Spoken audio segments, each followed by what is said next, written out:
Hello, everybody, and welcome to the Daily Mill for Thursday, the 3rd of October 2024. And today's Mill News.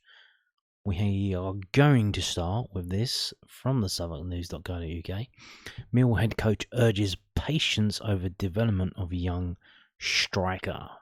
Mill boss Neil Harris urged for patience over the development of young Serbian striker Mihailo Ivanovic, saying he's got a lot to learn about the game. Ivanovic, 19, joined the Lions on transfer deadline day for a club record deal worth around £2.5 million. Ivanovic has struggled with fitness since joining the club due to suffering a broken metatarsal, although he has been fit enough to feature off the bench in the last 3 games. Harris emphasised the importance of taking a long-term approach to the striker's development. Mihailo, he's 19 years old, Harris said. He's moved to a foreign country to live on his own. He's got a lot to learn about the game. I thought he lived with his dad. His dad's here all the time. He's taking pictures of him. He's been thrown in really quickly because obviously we're very light on numbers in the team, at the top end of the pitch. I've got a lot of work to do with Mihailo over the coming months in his movement, in his link-up play, in his game understanding of the championship.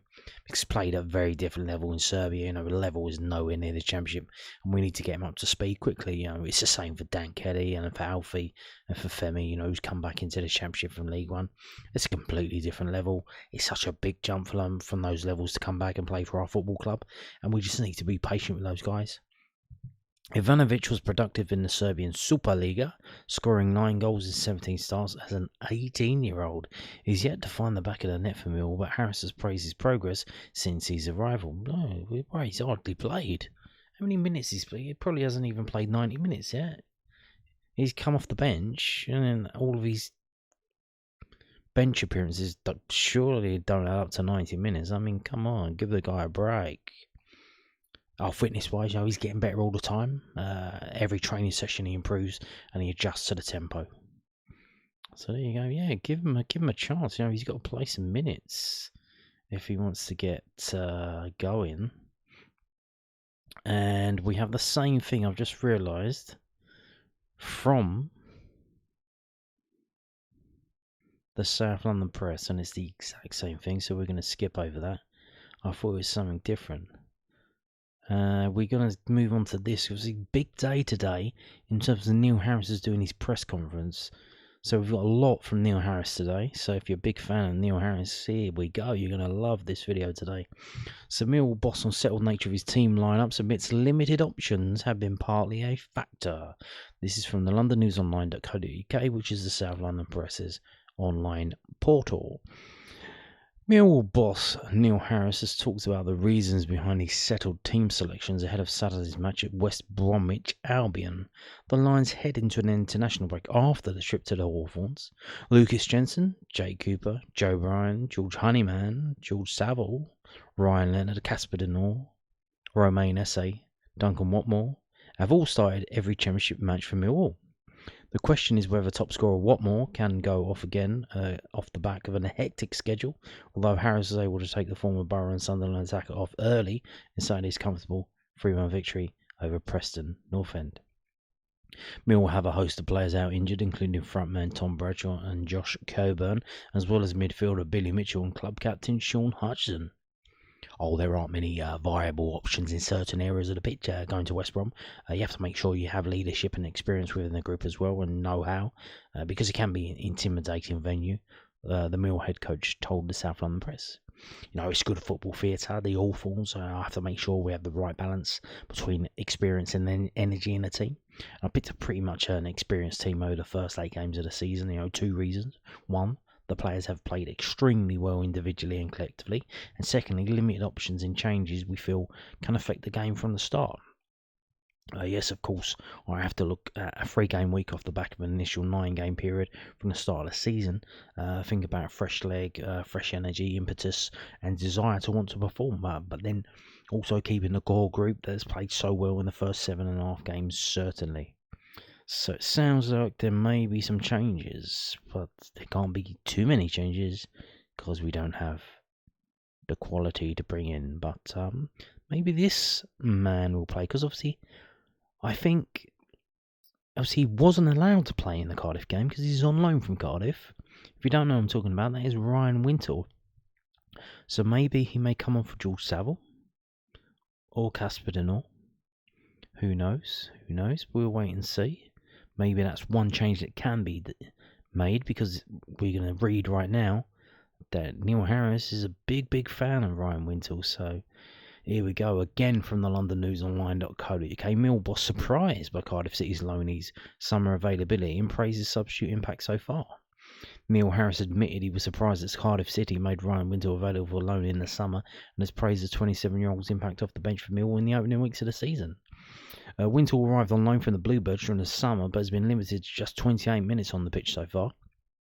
Despite making 44 appearances as a captain in the Bluebirds on a number of occasions last season, former manager Errol Buller was happy for the midfielder to go out on loan for the 23-24 campaign.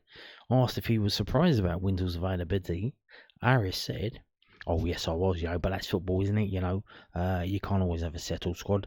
Sometimes it's a combination of player feeling like they need a change, or a manager feels like they need a change, and Ryan became available and we were pleased to take him. He's someone I've known for a long time. I've followed him since he came in, and we were delighted to take him.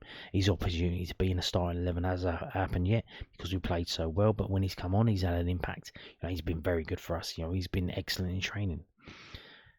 Now, obviously, this sounds like he may be starting, and another reason why, obviously, because he wasn't allowed to play in a Cardiff game, he did play in the under-21 game on the same day at home against QPR. So to get that match fitness in his legs, maybe he's going to start on Saturday. Maybe that is a thing that's going to be happening. I don't know. If there was going to be one change, because he is a seasoned championship player, very good player, and apparently had a falling out with the manager, who's now been given the old elbow. So that was a good decision, wasn't it? Now, moving on to, again, from Neil Harris, talking about the Aidomo Emakhu situation, as we'll call it, in more detail, because obviously this is his press conferences. Not after the game was a bit. They just wanted to get out now and get on with it. So we now have an actual press conference, and here we go. So again, from the LondonNewsOnline.co.uk, Mill's attacker, goaded by experienced opponent, boss wants a lesson to be learned. Mill's head coach Neil Harris says that Aidomo Emakhu has to learn his lesson after being goaded into a red card by Preston North End's Robbie Brady on Saturday. The Republic of Ireland international sat out Tuesday's 1-0 loss at Cardiff City as he started a 3-game ban. Technically, he's the Republic of Ireland under-21 international. He hasn't had a full cap yet. Just saying, that was, let's get it right, shall we? Not ideal when the Lions were short of attacking options, with Josh Coburn and Tom Bradshaw already unavailable due to injury. Emakhu had been booked for a dive before reacting aggressively after being given a little kick. Oh, just a little kick, yes, by Brady as the Mill youngster climbed up off the turf. Oh, I haven't seen it back. Aidomo reacted to being goaded by an opponent, experienced opponent, Harris told the South London Press.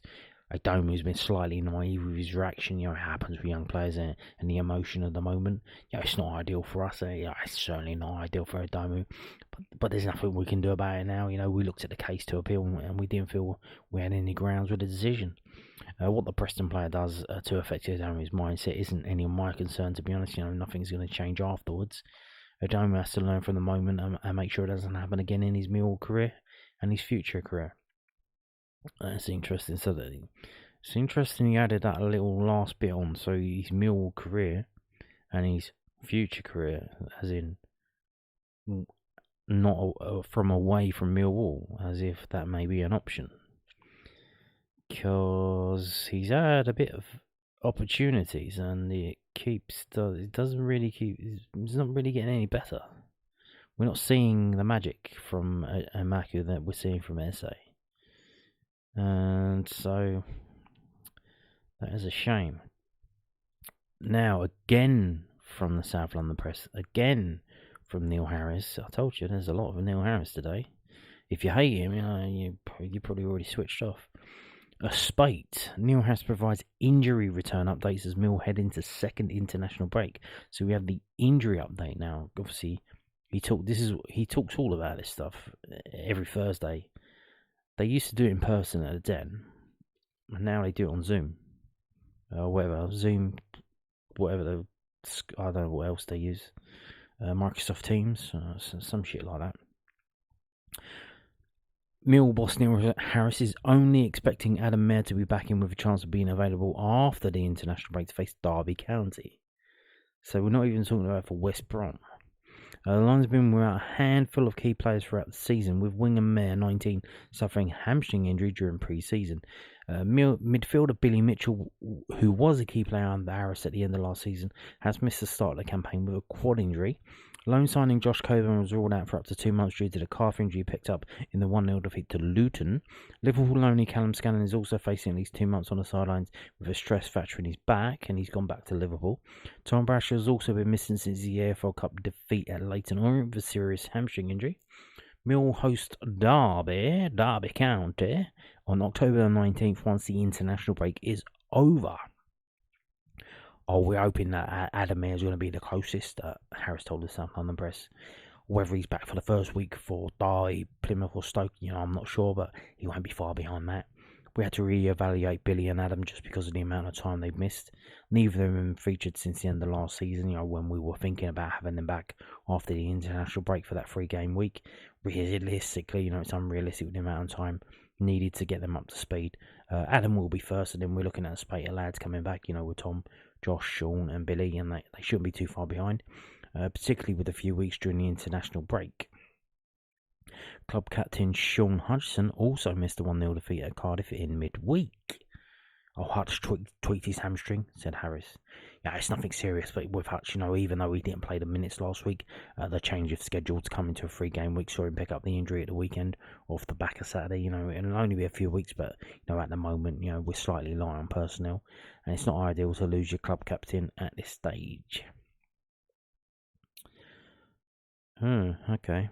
So, yeah, interesting about Billy Mitchell. We thought he was back training, so it does seem that Billy Mitchell and Adam Mayer are back training on grass instead of in the gym doing the rehab work. So obviously there is an under 21 game schedule for Monday. I think that is an away one. So you would imagine if they wanted to get back for that, they might add in a behind closed doors game in the international break with the players who are still here, maybe to get some match fitness and the players coming back from injury, but we'll wait and see. We will wait and see. Now we're moving on from Neil Harris, finally. Yeah, well, that's it for Neil Harris today. We've got Steve Gallen talking to someone, which is, obviously, he gave that statement the other week, and now you can't stop him from talking. He's just waffling on all the time. So this is from londonnewsonline.co.uk. Millwall Director of Football Gallen mindful of loan recall clauses for Borough, Liverpool and Cardiff loanees. Millwall Director of Football Steve Gallen has revealed that there are recall options in all of their loan signings at the end of the summer transfer window. The Lions made 3 temporary additions: Middlesbrough striker Josh Coburn, Cardiff City midfielder Ryan Wintle and Liverpool fullback Callum Scanlon. Coburn calf, Scanlon back have been ruled out with injuries. Coburn scored in his debut, a 3-0 win over Sheffield Wednesday on August 31st, but has not featured since. Wintle has made 3 appearances, all of them as a substitute, but wasn't able to face his parent club in midweek. Scanlon is facing around 3 months out due to a stress fracture in his back. The Anfield prospect was set to act as cover for left-back Joe Bryan.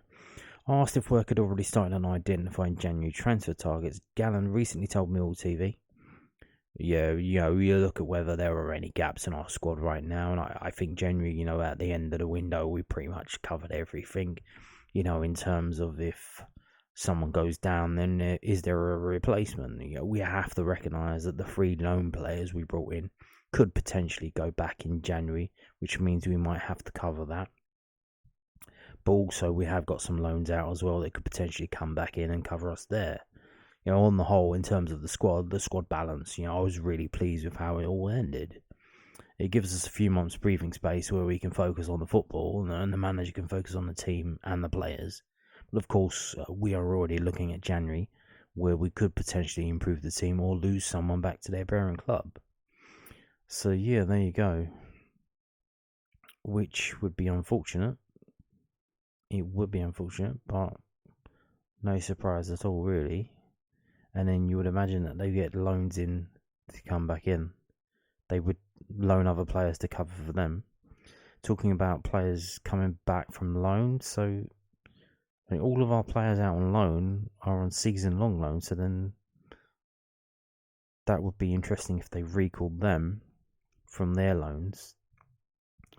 I think he's talking about probably Kamal Grant, maybe Chinockley. I know Chinockley's been doing really well at Sutton United. He's got the Player of the Month down there, and he's really been a big part of turning their poor start to the season around. So yeah, there you go. Now moving on to this. This was published on millfc.co.uk today, 7 hours ago. Away fan information ahead of Mill's Hawthorns trip.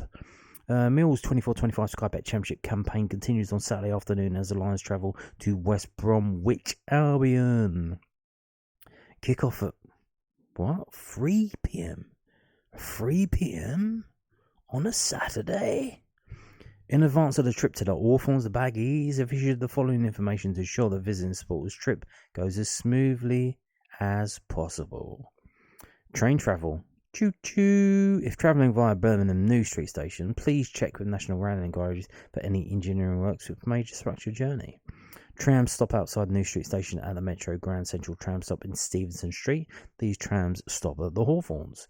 Trains also operate from Birmingham Snow Hill Station to the Hawthorns. This station is a 10-minute walk from Birmingham New Street. Trams operate every 8 minutes until 8 p.m, then 15 minutes until the end of service.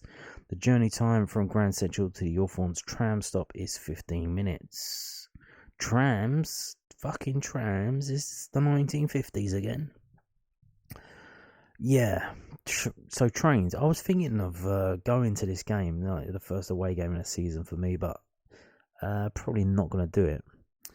One thing that I found is when you're looking on the apps to plan your journey planner on the National Rail Inquiries app.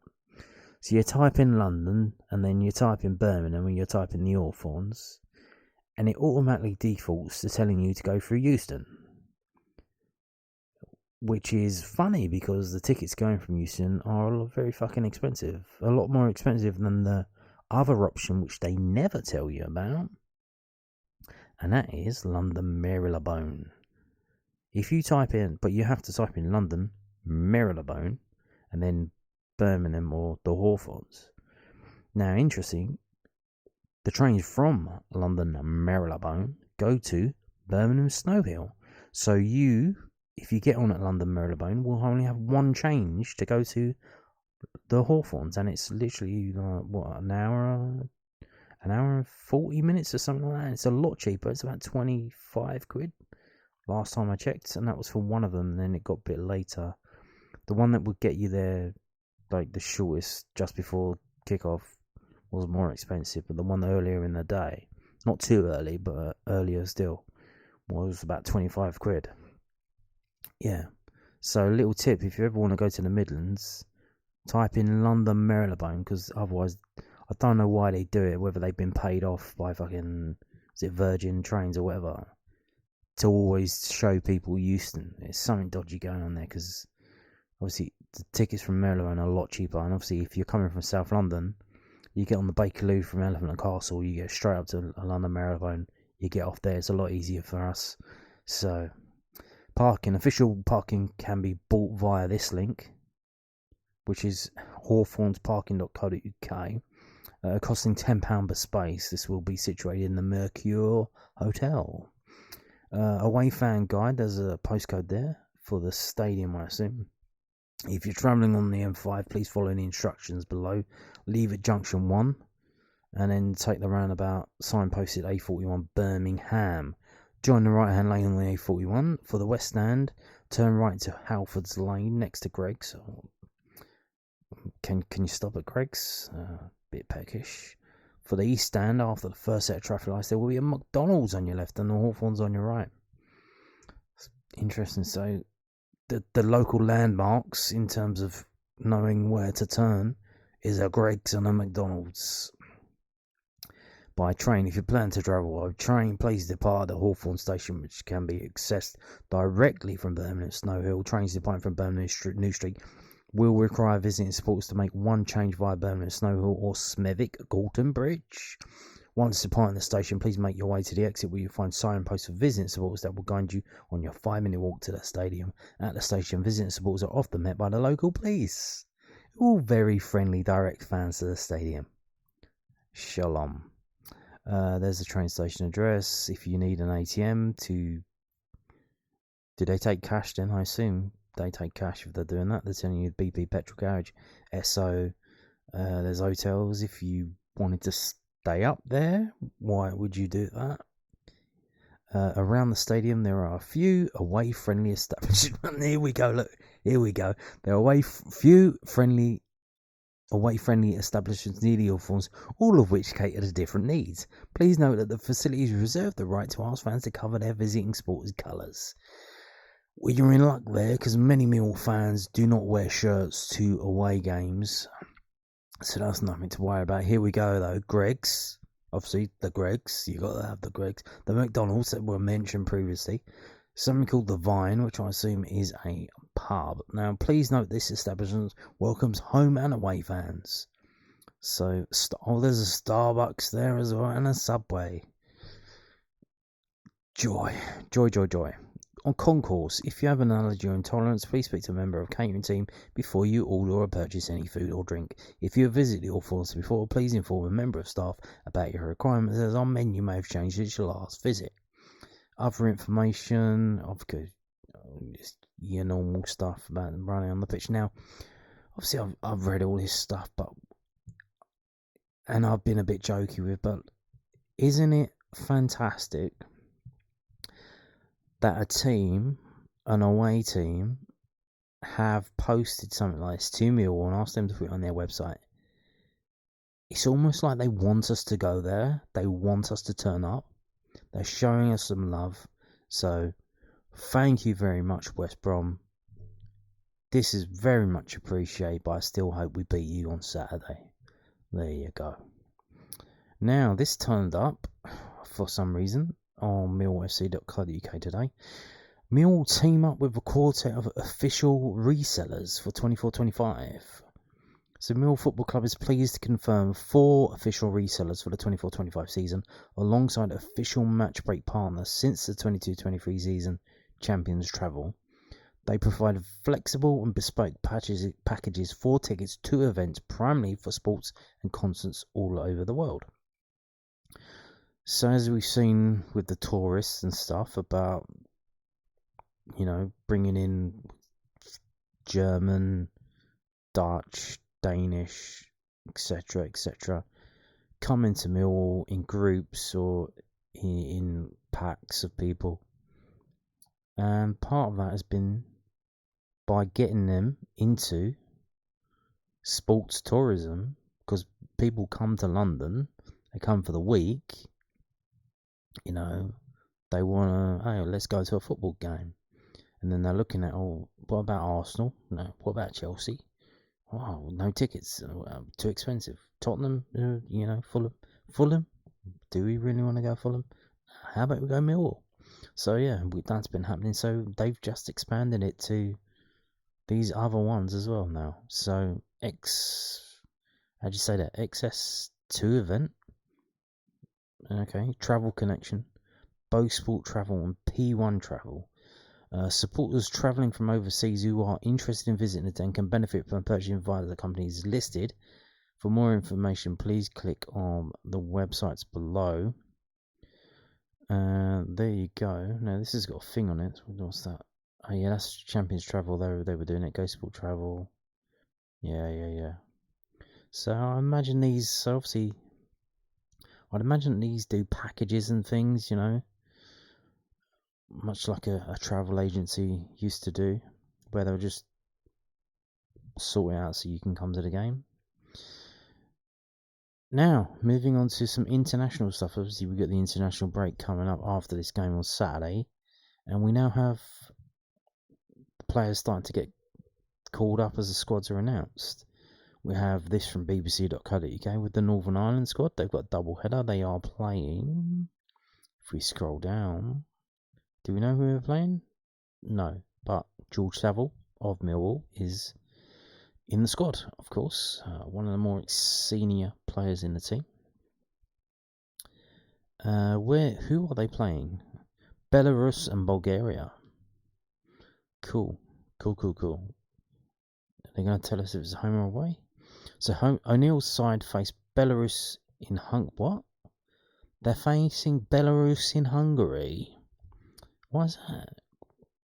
On the 12th of October and host Bulgaria at Windsor Park in Belfast 3 days later. Okay, so at least they don't have to go all the way to Belarus, but there you go. And of course, we have this from the FAI.ie, which is the Football Association of Ireland. Ireland under-21 squad name for Norway and Italy Euro qualifiers, and of course, Aidomo Emakhu has been selected for the team. And this is a big couple of games for them. They got 2 games. They got Norway at Turner's Cross, and then they've got to go to Italy to play their game in Trieste. That's their final game. So these are their last 2 games in their qualifying group. Ireland currently sit in second spot in Group A, knowing 2 wins against tough opposition will see them qualify for a first ever under-21 Euro Championships. Wow. A victory over the Norwegians on Friday week would seal a playoff place. So they win the one game, the first game, they get the playoff place. They go to Italy against the Italians. Mamma mia. And they beat them. Can you imagine? Then they're qualified for their first ever under-21s Euro Championships.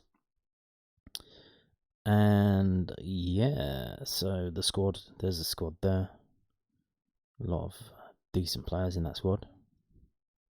And Aidomo Emakhu is one of the forwards who has been selected. And it would be nice, obviously, given how important these games are, if maybe some of them would be shown live on YouTube that they have done previously, but we'll have to wait and see. Because these are going to be massive games. Two massive games for the Ireland under-21s and Aidomo Emakhu. Let's hope he can deliver. Put aside the red card. Don't worry about that. Go out there to Italy. Get it done. Get qualified and then come back to Millwall and kick on. And on that note, thank you very much for watching and goodbye.